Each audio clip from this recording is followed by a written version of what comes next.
exprime sa passion s'appelle évidemment Internet. Le téléchargement est une pratique générationnelle, un vrai monde parallèle.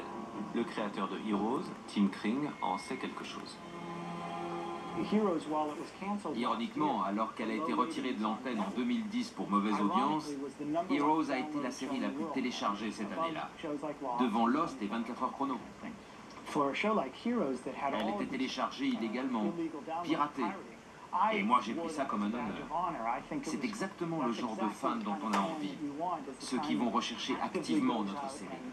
Enfin, pour moi, il y a deux stars dans les séries. T'as les scénaristes et t'as des stars complètement inconnues qui sont les sous-titreurs. Putain, faut quand même remercier ces mecs parce que c'est grâce à eux qu'on se mate des séries toutes les semaines sans attendre les chaînes de télé qui mettent des mois des fois à diffuser les séries ou qui les diffusent jamais. Et ces mecs-là, pour moi, c'est comme ce que tu disais. Ouais, c'est les nouveaux taggers, quoi. C'est qu'avant, les taggers, c'est les mecs qui allaient mettre leur blaze dans un métro pour qu'on parle d'eux, mais maintenant, les mecs, ils vont mettre leurs sous-titres dans une série. Et ils ont des équipes, ils sont hyper organisés, ils font ça gratuitement. Le fan-subber, c'est-à-dire le sous-titreur, a forcément une vie très clandestine. Mais comment travaille-t-il concrètement ?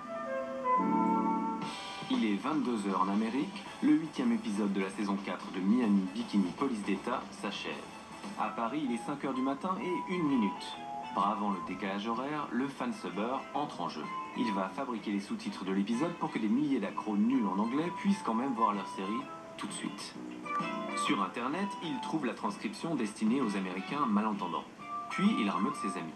Ensemble, ils forment la Bikini Team. Il y a des dizaines de teams rien qu'en France. Certains vont traduire une partie de l'épisode, d'autres vont synchroniser la traduction avec les images. Technique.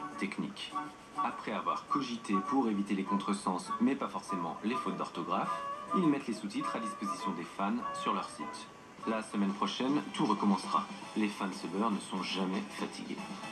Moi, des fois, le lendemain, t'as l'épisode, notamment sur Lost, quoi. Mais je remerciais les sous-titreurs, mais tous les mardis matins, j'étais là, merci les gars. Encore parfois même dans la nuit, il y a dans la nuit. Pas au top. Pas au top, mais il y avait quand même rien. Ils ont quel âge à peu près en moyenne, les fans-subbers ? On a des étudiants, on a aussi des professeurs, des gens d'une trentaine d'années, et puis on a même des gens jusqu'à une soixantaine d'années, des gens à la retraite qui s'y mettent, on en a quelques-uns aussi. Sinon, quand vraiment t'es en chien, tu te fais tes sous-titres tout seul.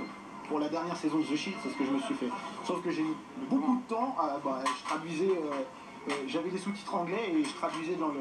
Ce qui fait que je me suis retrouvé avec des épisodes très étranges. C'est ce qui fait que quand t'as fini de sous-titrer, le DVD était déjà sorti en France. Voilà, c'est ça.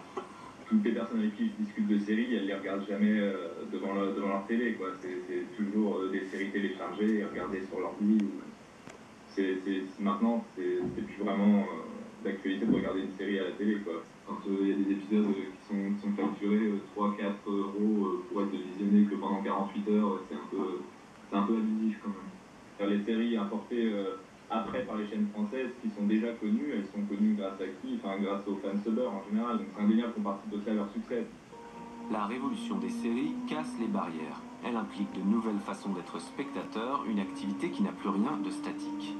Elle implique aussi l'élargissement de la base des fans. La grande affaire des années 90 à 2010, c'est que les séries ont touché un public différent.